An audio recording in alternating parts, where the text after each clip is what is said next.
Welcome to Pathetic the Podcast. Another big show tonight where we can recap the NFL draft, talk a little bit about everything else going on. Before we even start, please like and subscribe either on the audio side, whatever podcast platform you listen to us on, or on the YouTube side. Check us out.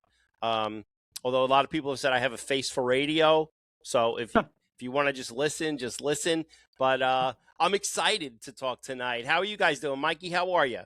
I'm doing great. This is one of the best weeks of the year when it comes to everything. You got the draft is over. We're looking at the schedule release coming up over the next couple of weeks. We got Kentucky Derby this weekend.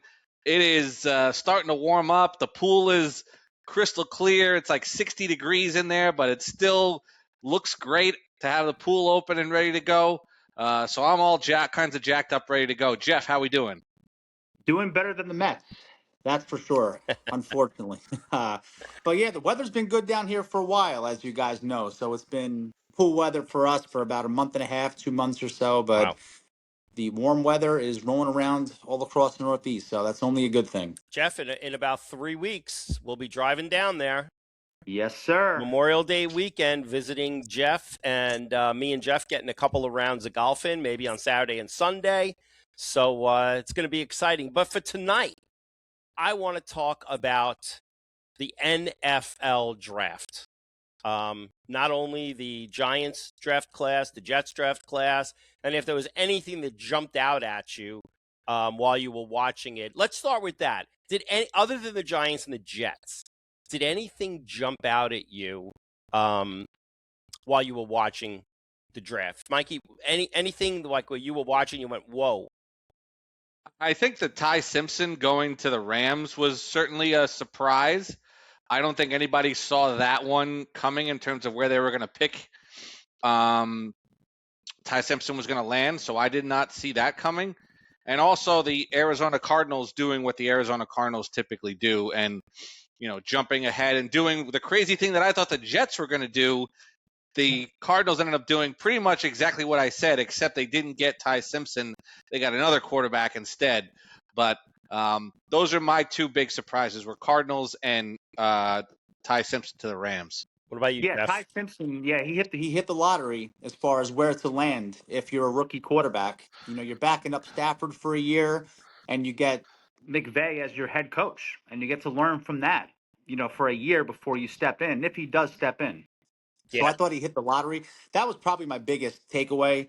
Also, Diego Pavia not getting picked. I know he just got picked up by the Ravens, undrafted, but I thought somebody would take a shot on him. I'm not a fan of him. I don't think he's got the right attitude, and I think he's too small. I'm not a fan of small quarterbacks, but that shocked me because I figured somebody would take him because he played well in college. You know what I mean? He did. But I think people just looked at his size and I think the attitude problem, and they're like, yeah, we're not going to take a chance and use a draft pick on him. But yeah, nothing too crazy. I thought this draft was pretty standard. There were a couple of surprises like there always is, but 98% of it was pretty much how I expected it to go. Yeah, I was a little surprised at the tackle from Oregon, Paragon, was hung around for so long. He was really around for a long time. The Ty Simpson thing really did surprise me. I thought that he would go in the 20s, maybe to Pittsburgh or somebody like that, or the Cardinals maybe move back up in the draft and pick him up. But then I heard today that apparently Les Snead, the GM, is very good friends with Ty Simpson's father, and they were talking, and he told Ty Simpson, we're taking you at, 12 or 11, whatever it was. I think it was 11. Was it 11, 12, whatever? And he said, but just don't tell anybody. And they did. 13, they took him 13.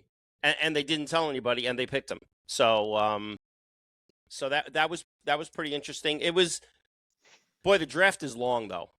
It really is long. And when your team doesn't have a pick in the 4th round or the 3rd round or whatever round it is, and you're sitting all through it, it's like, oh my God, please But Well, I think we got spoiled from last year because a huge part of the draft and the reason why we were watching it for so long was because of Shador Sanders. Where's he going to land? that's true. Right? This was, I know for you guys, you were wondering, are you going to get a quarterback? But I got to tell you, after the Giants drafted Malachi Fields, I really didn't watch much. Yeah.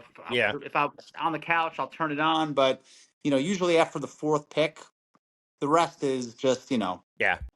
they're all lottery tickets. But after the fourth pick, it's just you kind of hope you land something lucky.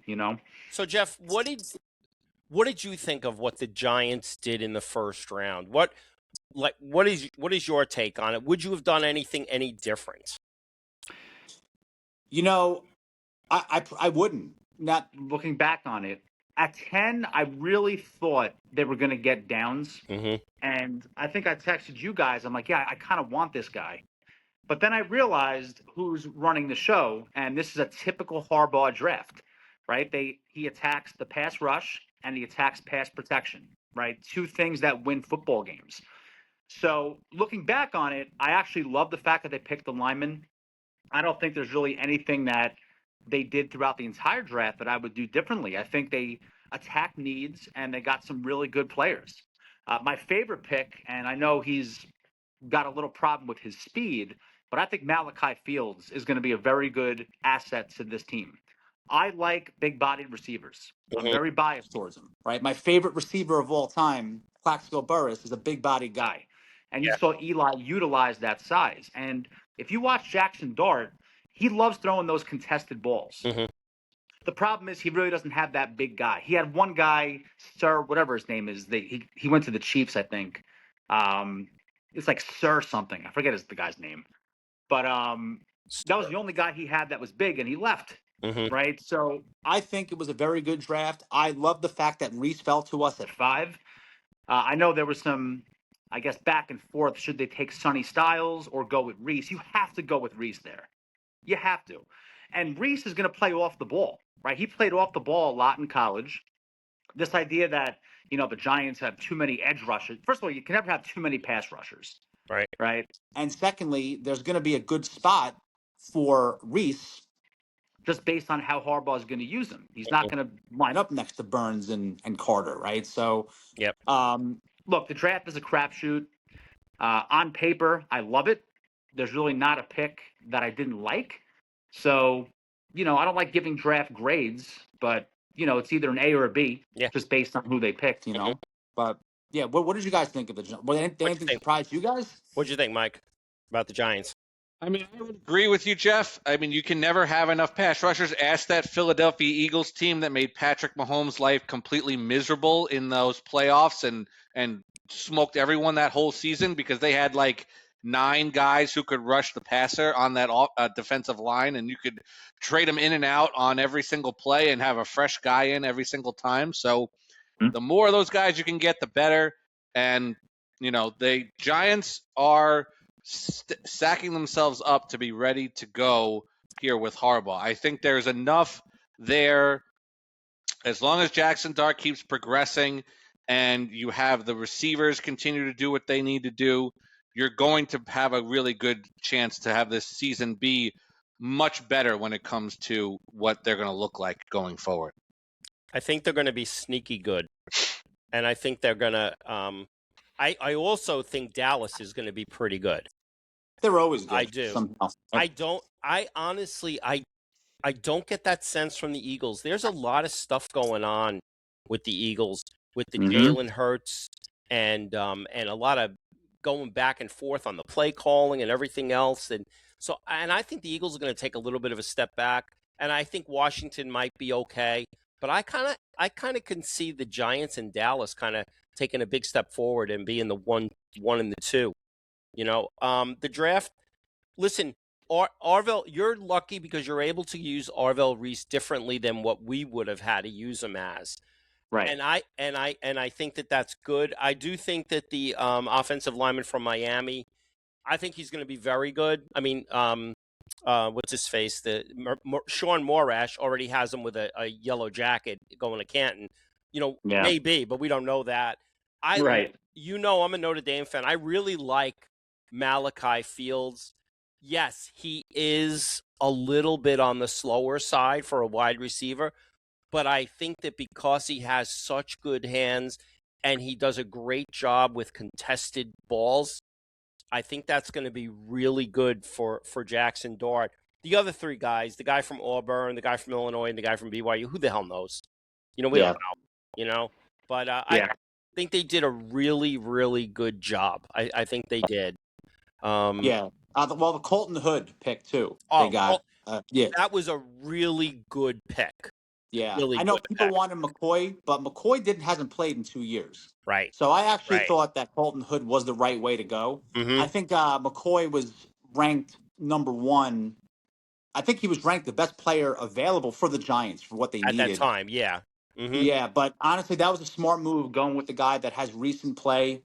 The last thing we need is, another cornerback getting hurt, which Yeah. we are very experienced with. And I'm not saying the guy's going to get hurt, but not playing in 2 years because of a knee problem, that's a massive red flag to me. So I thought Colton Hood was absolutely the right move. If you didn't have any other choices, then you have to take it. But here, with the choice of being able to take Colton Hood, why not? Yeah. So, Yeah. Mikey, the Jets. It was an interesting weekend. I love what the Jets did. I really do. What do you think, Mike? So I loved 99% of what they did in this draft. I loved every single part of it. And then in the fourth round, they decided to get cute. And I understand how everyone's thinking that if you would have said 2 years ago that you were going to get Cade Klubnik as your draft pick, it was going to be great. But this guy has regressed every single year in college.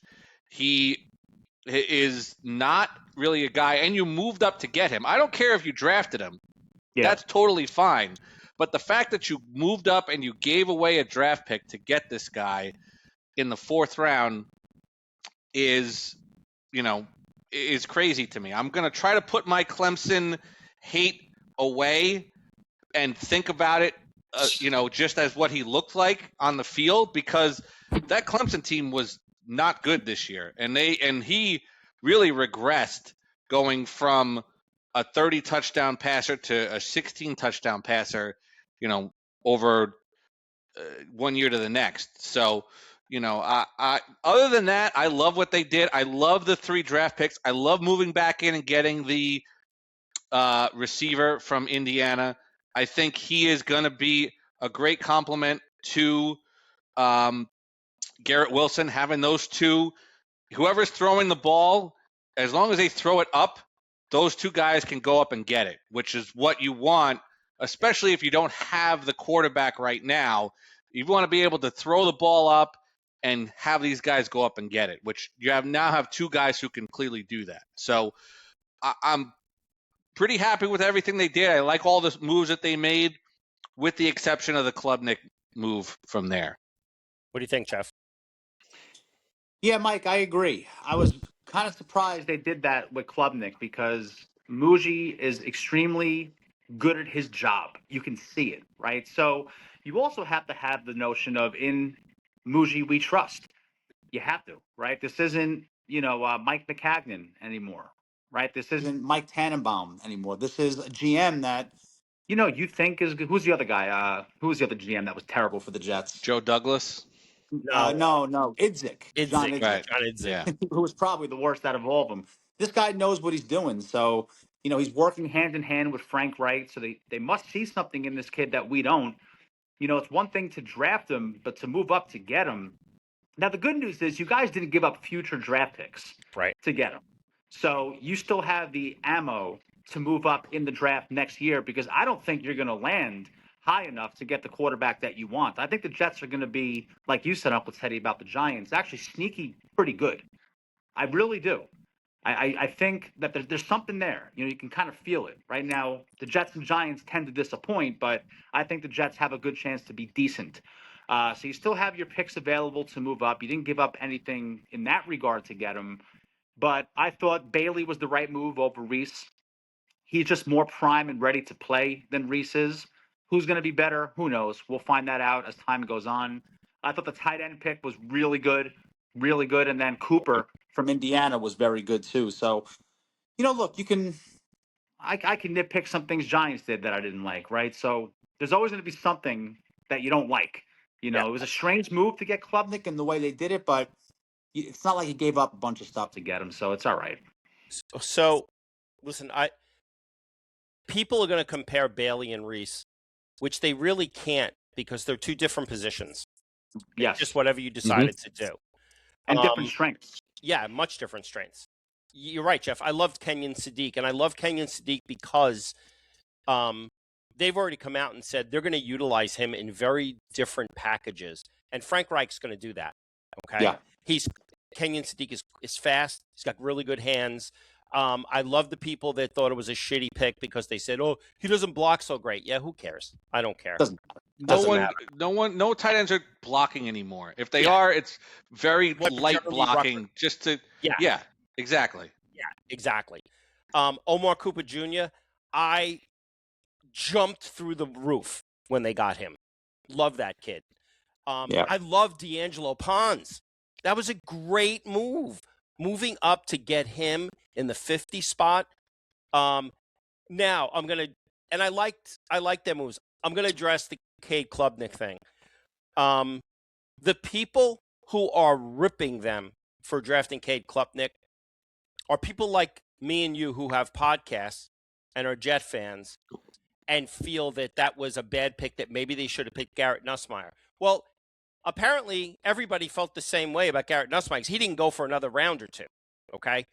The other thing is, was Cade's numbers worse this year than they were his junior year? Yeah, absolutely. He also threw the ball almost 100 less times this year, okay? And he had his highest completion percentage this year, 65.6.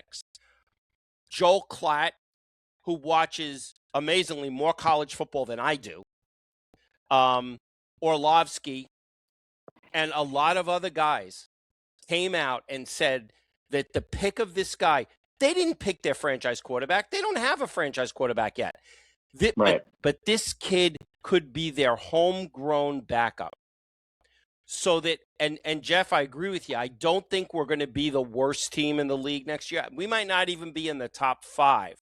But having 3 number 1 draft picks and 2 number 2s, if you decided that your guy is Arch Manning or McAteer or CJ Carr from Notre Dame, you have a lot of ammo to move up because you also have $150 million in cap space. Right. Yep.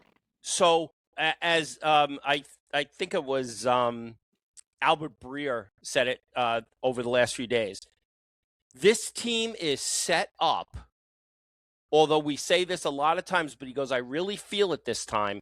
This Jets team is set up for a quarterback next year because they've built the team around him.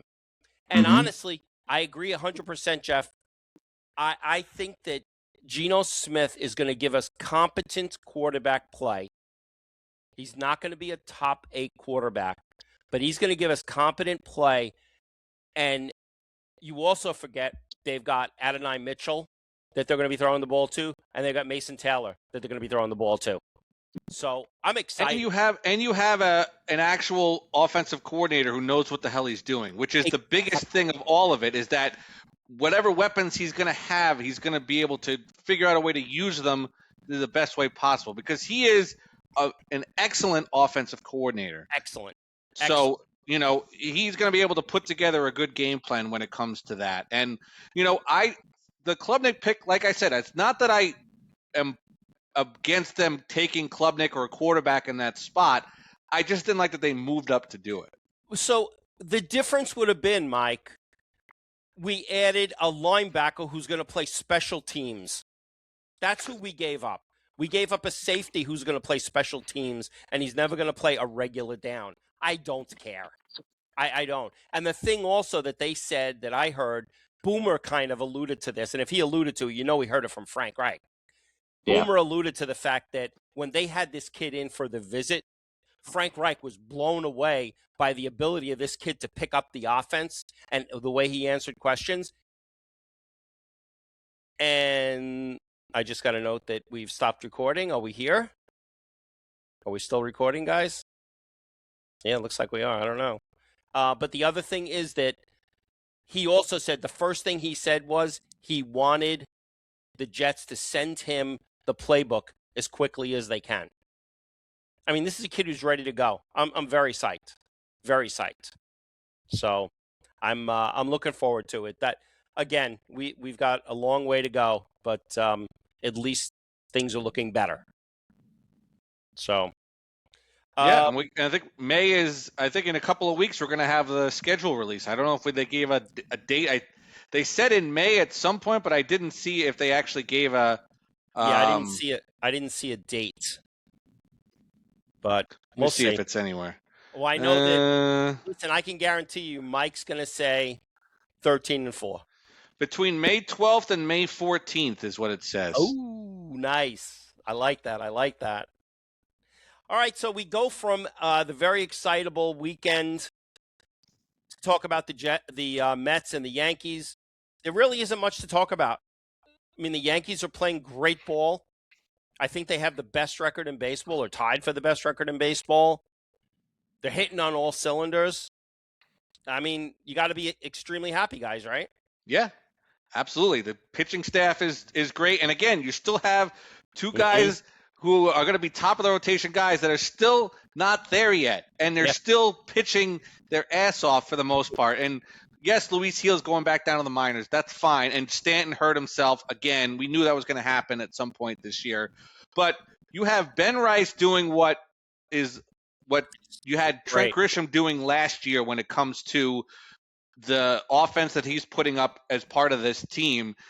So you're hitting on all the cylinders you want to hit at this point, and you're beating respectable teams. It's not like you're playing the Red Sox. Granted, are a terrible team this year, but you take 2 out of 3 in Houston, which has been a terrible place for you guys for them to play.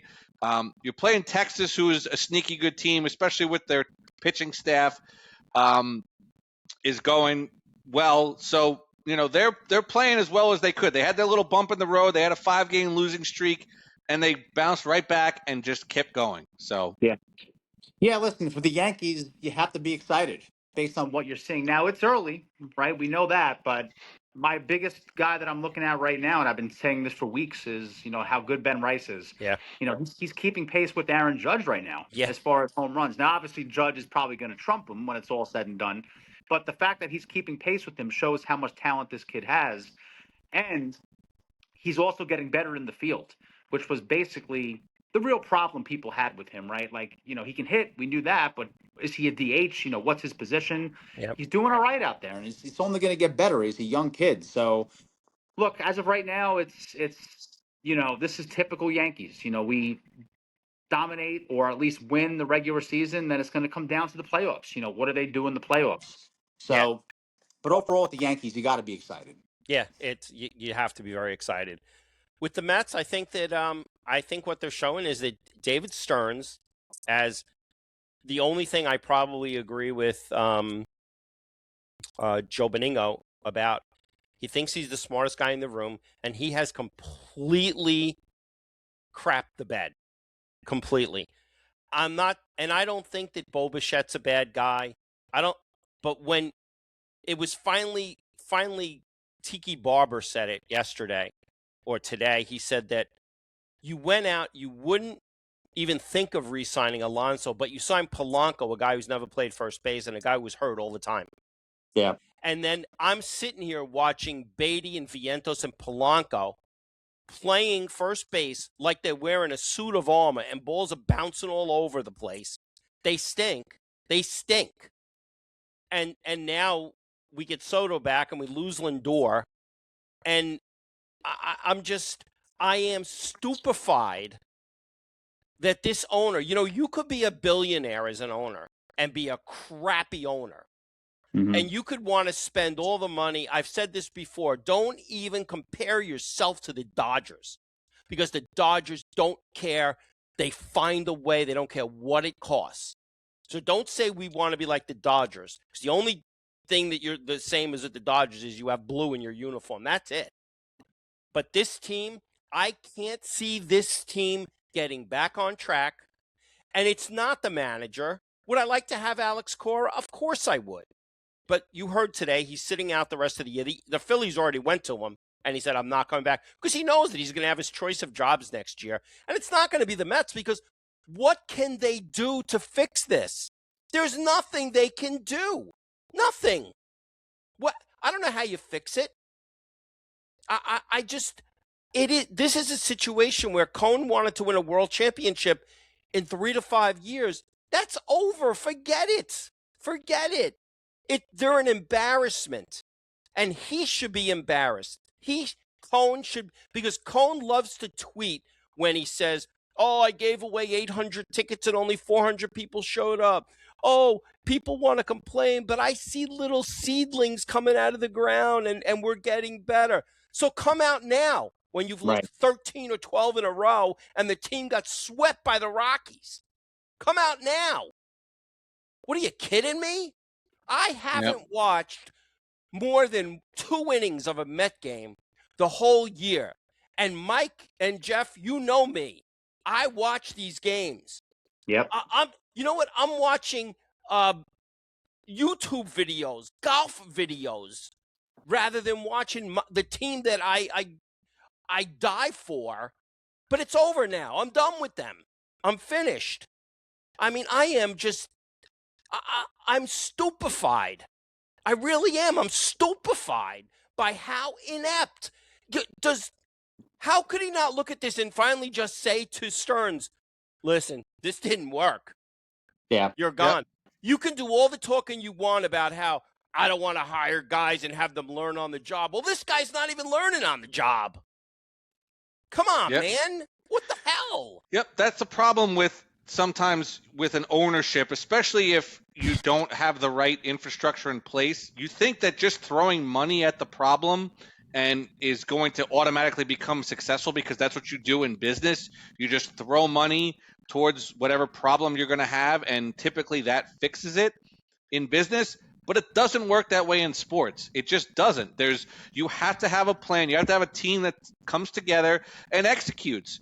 Mm-hmm.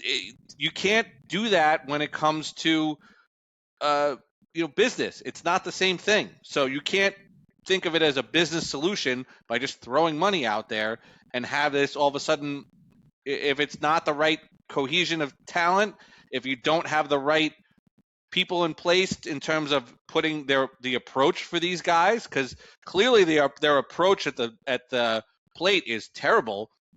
They're dead last in OPS. They're dead last in runs scored, and they're like third to last in home runs. So they're just not doing anything. I don't care what kind of pitching staff you have. If you're going to score like 3 runs a game for 28 games, you're not going to win a lot of games in this. What was his thinking? This is what I don't understand. I must be stupid. What was his thinking when he looked at Nimmo and said he should be traded? And that was the worst move he made. And you trade him for Simeon. What was his thinking when he looked at Pete Alonso? Now, Pete's not having a great year so far. He's adjusting to the American League. Yep. But what is your thinking when you say this guy who's been drives in 100 runs a year for us, hits 250, 260, and hits 35 to 40 home runs? We don't want him anymore. We don't want him. I can't wrap my head around what is your plan. And then you think you're going to get Kyle Tucker. And then when you don't get Kyle Tucker, that's when you throw the money at Bo Bichette. Now, I like Bo Bichette. But Bo Bichette's in a rough spot here because other than Soto, he's probably their second best player. Yep. And it's bothering him because if you saw, I think the game ended the other night. He sat on the bench for a half hour after the game. Yep. He's pressing. He wants to be successful. They paid all this money for him. He wants to be a guy who's there. He's in New York. He's, a son of a major leaguer. So it's like he's pressing way too much. And if you're the manager, you might even want to sit him down for a game or two to just say, hey, let's clear your head out. Let's watch the game for a little bit, and let's get back to being what you need to be, because it's not working right now. And listen, well, the problem with the Mets is they're poorly constructed. That's what it comes down to. Yeah. They're poorly constructed. It's not that they have this lack of talent. They have some good players, but the way that Stearns constructed this team is just absolutely brutal. And this idea that Alonso, because he's hitting 198 in Baltimore, would have hit 198 here, that's just not true. He's in a different league. Mm-hmm. He's got different players around him now, different hitters around him. Yep. He's adjusting to like you said, Uncle Ted, the AL. And it's a new atmosphere. I think he was very comfortable here. Yeah. So just because he's not having a good year in Baltimore does not mean he wouldn't have a good year as a Met. But I thought the Nimmo trade was. And I think he's also pressing just like Bichette is. I think he's also trying to justify that contract and try to be the guy in Baltimore. I think he's going through the same thing that that Bichette's going through. And the other thing is too that I'm so crazed. I'm losing my mind. I don't know. It just went out of my head, and it was really a good one too. I don't know. I think that the ownership, and I think that Stearns thinks that we're stupid. Listen, as Mike Francesa said, they're going to be shooting arrows at people in the stands in the middle of August and September. There's going to be nobody. There's going to be nobody there, and then the ownership's going to cry that I spent all this money and nobody's here. But I can't fathom what I just don't get it. I don't get. And the other thing, Mendoza. I don't think it's Mendoza's fault. No. But I'll say this. Here's why Mendoza has to go. Because I think it's finally affected him to the point that he's making terrible decisions on the field.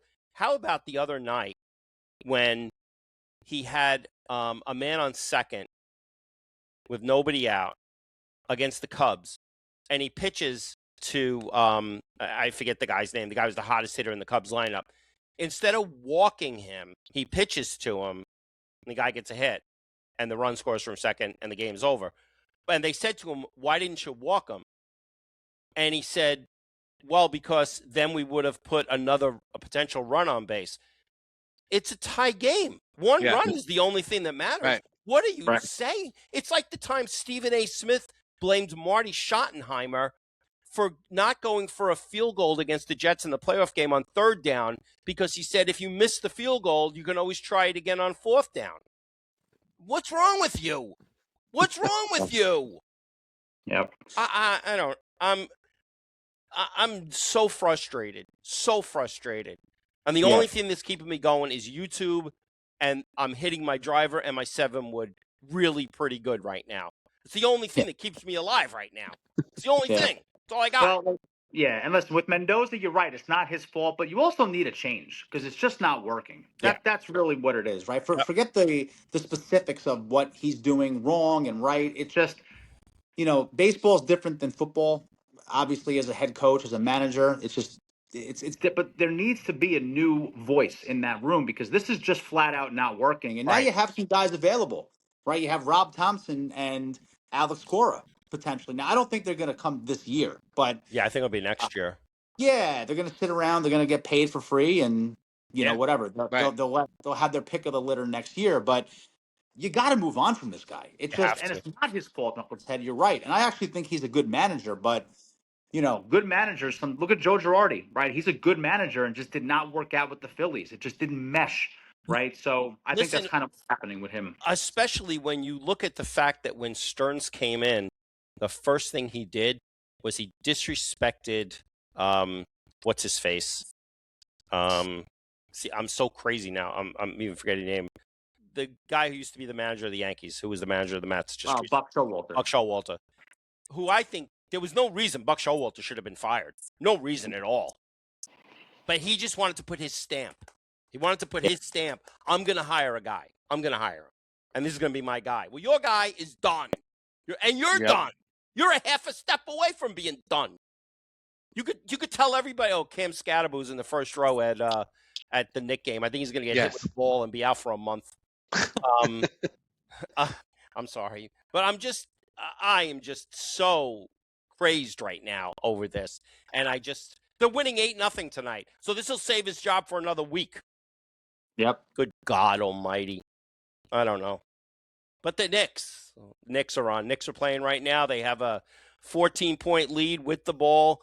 Do you think this is it? They're going to now finish them off, and that's going to be They're it? going to finish them off. Yeah. Yeah, I think they're going to finish them off. I mean, they had a couple of bad games, poorly coached games, Yep. but the Knicks are much better. That's just the fact. Maybe it was a little scarier, I think, for Knicks fans than it should have been, but Yep. I'm shocked now. If they're up 14 now, you said? Yeah, they're Yeah, up 14. 41-27 in the second quarter. Yeah, it's a wrap. Now, who would they play in the next round? Would Boston. it be Boston? It would be Boston.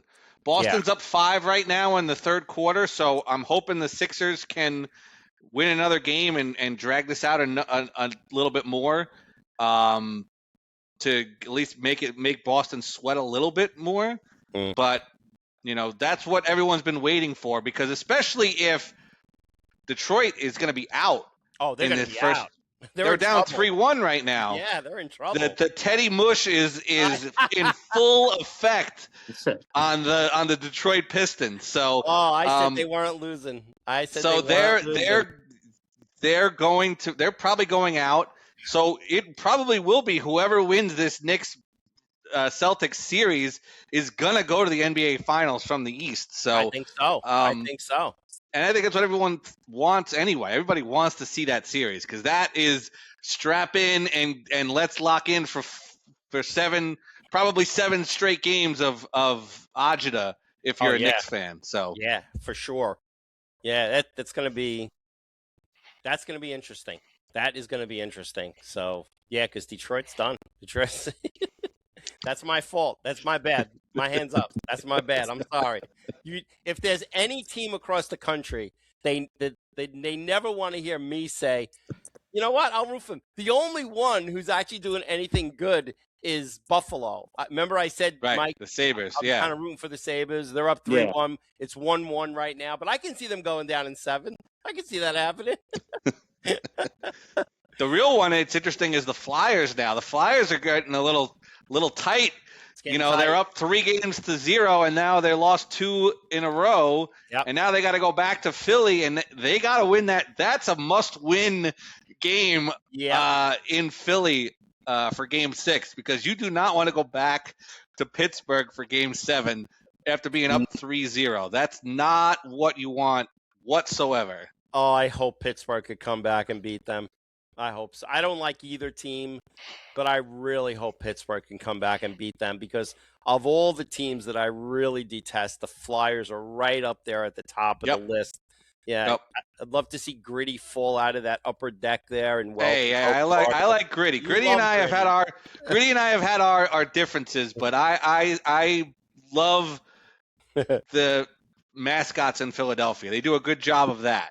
I will say that for sure. Between the Fanatic and Gritty, those two are top 5 of all the mascots out there for sure. Yeah, it's just the people that are just questionable. But what are you going to do? But I know this is one of Mike's favorite weekends of the year. Hold on. Yeah, strap in, folks. He's going to. I'm going to leave the Kentucky Derby to you guys, so that's for sure. There he is. He's putting his seersucker jacket. Oh, he's got the jacket. Oh, nice. Of course he does. He has a suit.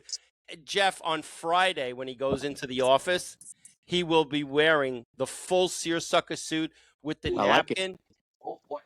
And wait, this is tight. This is going to be a problem. But Jeff, the best part about it is the whole day while he's wearing the suit, he acts like he's an old Southern plantation guy. Like he'll take out the handkerchief and he wipes his head. He's got the handkerchief. Like he's out in the middle of the field. Oh, it's great. That's great. But Mike, this is your time. What do you think about the Kentucky Derby? Who are you picking? So, as you look at it, the favorite coming in was Renegade. The problem is he unfortunately got the dreaded number 1 post, so he is up against the rail. Yeah. And in a 20-horse race, that's going to be a problem. I don't think anyone's ever won from the 1 position, if I'm correct, right there, Teddy? I think that is correct. So that's a tough spot for him. He's still the favorite as of right now, but I can't pick him as being, winning from the 1 spot. So my pick is going to be Chief Wallaby is my pick for the Derby. 8-1, not too crazy. If you want to get nuts, if you want me to get you a crazy trifecta, loop in Chief Wallaby with Emerging Market. It's 15-1, and Right to Party is 30-1, who is going to be a fun horse to watch. That's Kenny McPeak's horse. He did his thing with Mystic Dan 2 years ago at 38-1. So let's see if he gets a little crazy here with 30-1 with Right to Party. So I'll be locked in on that all weekend. I'll have my seersucker on. I'll have my mint juleps ready to go. We are going to be ready to rock and roll here for this Kentucky Derby. Now, Mike, I think Testament is 6-1. Is that correct? I believe so. Yeah, I think Testament is 6-1. I'm going to go with Testament. I'm gonna go with that one. But I also do like that. Is it Chief Wallaby? Yeah, Wallaboo. I do like him also. But I would put Testament on top and maybe play a. Oh, it's Commandment, not Testament. Oh, Commandment. Wrong biblical term. 6-1. Commandment. Wrong religious term.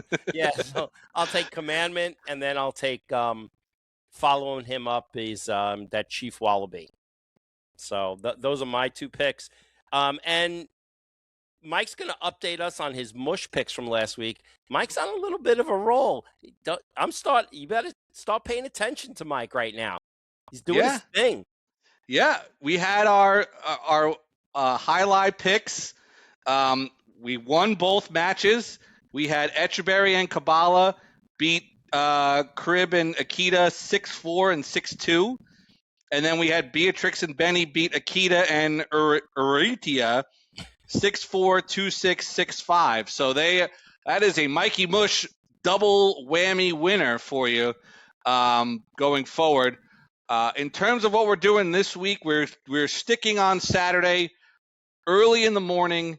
We're going over to the World Table Tennis Team Championship Finals is going on. I don't know where it's actually going on, but it's 5 a.m. on Saturday morning is when this thing's going to start. I'm going to take Japan to win the whole thing. They are plus 1,000. China is the big favorite, minus 1,100. My guess is it's probably in China is where this is going on. But I will take Japan at 10-1 to win the whole thing on Saturday. So that's Mikey Mush's pick for this week. Jeff, I wanted to ask you earlier, did you get a chance to see Jetman, Ted Smallwood, rant about the draft? Because yeah, I did. But yeah, the one you recorded? The one we recorded, right? Yeah. Now, if you were in the text chat that Mike and I were in with him, when the Jets drafted Cade Klubnik, he probably went nuts. I thought at one point his head might have exploded. Yeah. And he's still, and I'm sent every time I see an analyst say good things about it, I send it to Ted, and he just responds with like one word that I won't even say here. Nope. Just things that he says. But and he goes, he wants to come back on to review the Jets draft picks. I'm actually afraid. Yeah. I would want Megan to hit him with a shot of Thorazine or something. Well, everybody else. I mean, the other picks were good, so he just has the case. We need a 5-second delay on that for sure. We got to have a dump button ready to go. So. And I said that to him, Jeff. I said every other pick was great. He said I can't get it out of my head.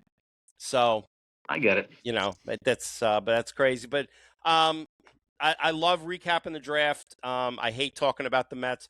I am hoping, and I want you guys to keep me honest, I do not want to talk about the Mets for the rest of this season.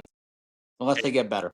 No. Oh, you're done. I'm done. I'm done now. All right. I'm done. So I'll talk about the Yankees. When it comes to the Mets, if you guys want to talk about the Mets, that's fine.